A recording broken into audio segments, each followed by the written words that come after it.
You're listening to the Annoyed Adult Podcast.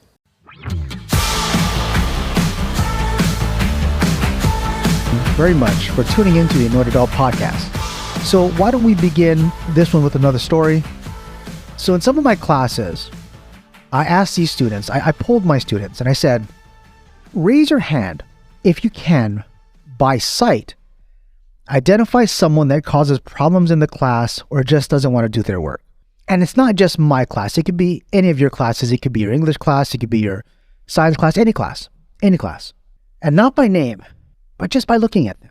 And most students raised their hand. So I continued. I said, how do you know who they are? That question was quickly answered. And you know what they said? They said, because you just know. See, these students have intuition based on repeated observations. Like the problem kid leaving for the bathroom 3 times in a class period to go get high. The problem kid that never turns in any of their work. The problem kid that never does any work in the group projects when they're assigned a group. The kid that always acts up and makes noises in the class. The problem kid that's disrespectful to others, including the teacher. And I'm telling you this story because I got a phone call from someone I work with. And this person said, a student listened to your podcast and they could figure out who we were talking about. See, even with all the fake names I give, these kids figured it out. But you know what? I'm glad they did. Today we're going to talk about admitting when you are the problem. I'm going to talk about why people won't admit that they are the problem and what to do if you're the one that's problematic. Then finally, I'm going to talk directly to those problem kids. So there's 4 points when people won't admit they're the problem. First is denial. And some people may be in denial about their role in a problem because they don't want to face the reality of the situation or they don't want to take responsibility for their actions. So here's an example. And again, fake names or maybe real names, you will never know. Myra often arrives late to class and misses important assignments. And despite her teacher's repeated reminders and warnings, Myra continues to show up late and neglect her work. When her teacher confronts her about her behavior, she denies it's her fault and instead blames the teacher for being too strict and not understanding her situation. She argues that her other teachers are more lenient and that her personal life is stressful, which makes it difficult for her to focus on schoolwork. In this example, she's in denial about her problematic behavior of being constantly late and neglecting her assignments, instead of acknowledging her mistakes and taking responsibility for her actions. She shifts the blame onto her teacher and external circumstances. In other words, it's everyone's fault but hers. Yeah, I get it. In some situations, things are really bad, right? You have kids that are homeless. You have kids that are suffering other problems. I get it. But guess what? You're not the only one with problems too. Other people that I know have problems and they solve them and they still turn in great work. I have students who don't even speak English as a first language that are getting A's because they have to take notes in their language. They go home and transcribe it. They come back. It is a problem, but they're solving that problem. Second, fear of consequences. Admitting to being the problem may lead to negative consequences, such as facing criticism or punishment. Some people may avoid admitting fault because they fear the consequences that come from it. For instance, Jacob often bullies his classmates and makes fun of them in front of others. And one day his teacher catches him making fun of a student in his class and calls him out for his behavior. And then he becomes immediately defensive and denies that he was even bullying anyone, even though his teacher and his classmates saw and heard him do it. He tells his teacher that she's overreacting and that he was just joking around. Because in this example, he's afraid of the consequences of admitting fault and taking responsibility for his actions. He fears facing criticism or punishment for bullying behavior, and he denies doing anything wrong and then tries to downplay the severity of his actions. And this fear may prevent him from learning from his mistakes and changing his behavior towards others. But other teachers like myself, we call out that bullshit right on the spot. We have teachers like that here. We just call it out. You're being an asshole. You're being a bully to others. Fine. I'll just correct that behavior right on the spot. I'm not going to let it slide. And certainly most teachers won't let it slide. Unless you're a weak-minded teacher, I guess, then you just let it slide. But no, I'm not going to do that. I'm going to call it right on the spot. Third, self-protection. See, people may feel that admitting they are the problem will damage their little fragile self-image or self-esteem. In some cases, people may protect their ego by shifting blame onto others or denying their role in the problem. For example, Maria is a part of a group with her classmates, and she often ignores her assigned tasks and leaves her group members to do all the work. And then when her group members confront her about her behavior and ask her to contribute more, Maria becomes defensive and denies that she's not even doing her share. She tells her group members that they are being too demanding and that she's been busy with other commitments, like she has to go to work or whatever. Because in this example, she's protecting her self-image by shifting the blame onto her group members and denying her role in the problem. Because she wants to maintain this positive self-image and avoid feeling guilty or ashamed for not contributing to the project. And this self-protection may prevent her from recognizing her mistakes and taking responsibility for her actions, which can harm her relationships with other group members and negatively affect her overall performance in the project. Because we all work with these people, right? We all get stuck in these group assignments, and we always have this one group member who doesn't do jack shit. I remember I was in college, and I remember we had this group project, and there's 3 of us, and my partner Emmy and I, we worked and we did our part. And then when it came down to this other person, she goes, oh, I forgot. I remember driving down to Waikiki on Thanksgiving and working with her at the Starbucks on Lure Street to get the part of her project done. I had to sit there with her, look at her notes, and then convert it into 8 pages of typewritten essay. And I was so pissed off. Because if she didn't do her part, we were all going to get a shit grade, and I didn't want that. But you know what she told me? She goes, oh, I was busy. Sorry. I was busy doing whatever that she was doing. What an asshole. And by the way, I even loaned her my textbooks. At the end of her college graduation, I asked her for my textbooks back. And you know what she told me? She goes, oh, I'm sorry. I sold your textbook back to the bookstore. I'm like, my fucking textbook. God damn it. I hate this person. And finally, this lack of self-awareness. Some people may lack the self-awareness to recognize their own shortcomings or contributions to a problem. See, they don't see that their behavior or actions as problematic. They're blind to it, and they don't acknowledge their role in the issue. I'll give you an example. How about a student that often interrupts his classmates during discussions and monopolizes the conversations? And despite the teacher telling him, hey, take turns speaking, he continues to interrupt and dominate the discussion. And when his teacher confronts him about his behavior and asks him to be more respectful towards his classmates, he's surprised and denies that he's interrupting anyone. And then he tells his teacher that he's just being enthusiastic about the topic and wants to contribute as much as possible. But he's lacking this self-awareness about his problematic behavior by interrupting his classmates, monopolizing the discussion. He doesn't see how this particular behavior is jacking up the entire workflow. Other people want to contribute too, but he doesn't see it. He thinks he's just being helpful. Now that we've talked about what is this problematic behavior, what can you do if you're the problem? So when you finally realize that you're the problem, the first thing you want to do is acknowledge your shortcomings. Take a moment to reflect on your actions and identify areas where you struggle. And be honest with yourself. Avoid making excuses or blaming others for your problems and your shortcomings. It's not other people's fault. It's your fault. Take responsibility for it and acknowledge, yeah, this is terrible. For example, if everybody you run into is terrible, do you think for a second that you actually might be terrible and nobody likes dealing with you? Or how about a serial dater? You know what a serial dater is? A serial dater is someone that goes on 10, 15, 20 dates, and they all have the same experience. Oh, this date was terrible. Oh, this date was terrible. Maybe you're fucking terrible. You think about that? Maybe you're the one that's a piece of shit, and all these people are trying their best to get to know you. It might be you, man. Might be you. But you know what you should do after you admit your shortcomings then? You should seek feedback.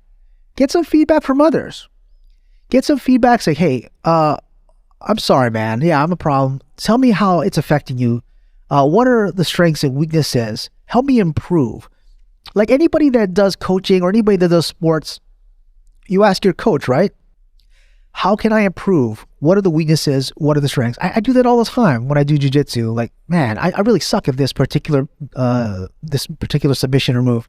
Like, how can I be better? How can I be better? In fact, when I'm training with my friends over where I train, I ask them all the time, like, how's the pressure? Was it too light? Was it too heavy? Like, what could I have done better? And they tell me, it's like, yeah, you kind of left your defense open here. Like, you didn't properly defend it, or you could have just done this instead. And that helps me to be better. And that leads to the third thing, is then you finally take responsibility. See, once you've identified your weakness, you have to take responsibility for your weakness. Admit to yourself and others that you need to work on these areas and that you are willing to put in the effort to improve. And you know what? Let's take the word responsibility. See, the word responsibility, we immediately see that word as being defined as a thing we need to do. But it really is your ability to respond, your response ability. What is your response ability? How are you going to handle a situation when it arises? And when you finally have that, you want to set goals. You want to set specific and measurable goals for yourself to work on your weaknesses. Break down these goals into smaller, achievable steps that you can take every day to improve. Don't take something so broad and wide that you're like, oh, this is so hard to solve. Take the problem and break it into smaller components that you can do. For example, if you're a long distance runner, you're not going to be like, I'm going to run a marathon and I'll do it tomorrow because I haven't trained. No, you're going to do the minimal training first. I'll get outside, I'll put my shoes on, and I'll start walking at a fast pace, and then you build up to that endpoint marathon. Or you have these big problems, right? You have to break them down into smaller components. And when you break them down to smaller components, they're easier to manage. You ever heard that phrase, how do you eat an elephant? Well, you eat an elephant one bite at a time. Finally, learn from your mistakes. Accept that you make mistakes along the way and use them as learning opportunities. Embrace the growth mindset and use your failures as motivation to keep improving. Improve by using this growth mindset. What is a growth mindset? A growth mindset is something that says, fine, I am willing to be coached, I am willing to learn, I'm willing to accept, and I'm willing to be better. If your mind is so locked out that you don't have a growth mindset, then fuck it all then. You'll just be a problem child forever. But remember, admitting that you are the weakest link is not a sign of weakness. You can admit that, hey, I'm not good at this. That's not being weak. That's just admitting that you can be better. That's admitting the first step into being great. Admit that you are the weakest link. It's okay. You're not weak, and it's not admitting weakness. It is a sign of strength and self-awareness. I'll say that again. Admitting that you have a weakness is not weakness. It is a sign of strength and self-awareness. It takes courage to confront your shortcomings and work towards improvement, but it can lead to personal and professional growth and better relationships with others. So the minute you say, I'm not doing great, that's perfect. That is step one. That is step one to being great. I'm not great now, but I will be great later. Follow me. Now, if you've listened this far and you're the problem kid and you still want to be a problem kid, let me give you some honest critique. I'm going to speak to you now, the problem kids. Everybody knows you cause problems. You're the ones that distract others with your random bullshit nonsense and your shitty behaviors. You're the one that bother your neighbors and your classmates. And they tolerate your bullshit because they know in 4 years or less, you'll be out of their lives. They'll move on to something better and you'll be stuck thinking about all the good times you had in high school. I bet you'll still talk about all those good times 10 years from now because you'll still have nothing to share. Nothing. This is the best time of your life and it's going to be over in 4 years or less. But maybe you'll just be that loser that wants to trespass on campus after all your friends have graduated. But the truth is that nobody will know who you are and you'll be alone. Nobody that goes to school currently in 4 years will know that you even existed because you're a nobody. The only memory you leave behind will be held by the people that will still teach and work here, and will use you as an example of a terrible student, of someone with terrible behaviors. And guess what? You think it's over because you leave high school? No. Your reputation will follow you. When you leave high school, you might encounter someone that you know later on in the future from school, and they'll remember how much of a problem child you were in school. And God forbid that they're the one making the decision on hiring people or approving loans or approving rentals, because you put on this attitude that think people should just leave you alone. But if you really wanted to be left alone, then you should just stay out of school. Go practice living under a bridge, because that's where you end up. I see this frequently during the first day of school. During the first couple of days of school, we always see these old students come back and they try to blend in, and we're like, hey, you don't go to this school anymore. You're trespassing. You know that? They go, no, I'm saying hi to my friends. I'm like, you don't go to school here anymore. This is a school, a place of learning and education. You have graduated, which makes you a trespasser, a stranger on campus. You are not friends with any of your teachers here. And just because you have friends that go here, they don't care about you. Get out. Go do something else. What kind of fucking loser comes back to a high school after they graduate to hang out with your friends? Go do something else. Go get a job. Go be a productive member of society. But you know what? And if you're still listening to this and you're the problem child, I have an escape path for you. Would you like to hear it? All right, here's your escape path. Listen. I want you to choose Stoicism. Stoicism is a philosophical school of thought that originated in ancient Greece. And Stoicism is centered around the idea of living a virtuous life through the practice of reason, self-control, and the acceptance of one's fate. Stoicism teaches that individuals should focus on what is within their control and accept what is not in their control, such as external events or other people's actions. See, the Stoic philosopher Epictetus once wrote, "No man is free who is not a master of himself." I'll say that again. No man is free who is not master of himself. He also wrote, "We are not given complete control over our lives, but we can control our choices." We are not given complete control over our lives, but we can control our choices. So what does this mean? This means that you can accept what you can control within your power. For example, if you're always late to school, come on time. If you act like an asshole to your classmates, apologize to everyone and start over. Earn their respect and trust. Again, Stoicism states, accept what is within your control. We've talked about this. We don't tackle large problems. We don't tackle big problems without breaking them up into smaller pieces first. That's what I'm telling you. Take this big problem you have and break them into small pieces first. If you're currently the kid vaping in the bathroom because you can't stop getting high, try to break that addiction. If you're the kind of kid that can't stop talking to your neighbor during class, break that addiction. These are things that are under your control, and these things are difficult. I understand you have this pattern of behavior that is difficult to break. Why do you think the weight loss industry sells pills and all these other diet gimmicks when all people have to do is just stop eating so much goddamn food? It's hard. It's difficult. I understand. But these are things that are in your control, and they cost you nothing but a little self-control. Admitting you're a problem to others is not enough.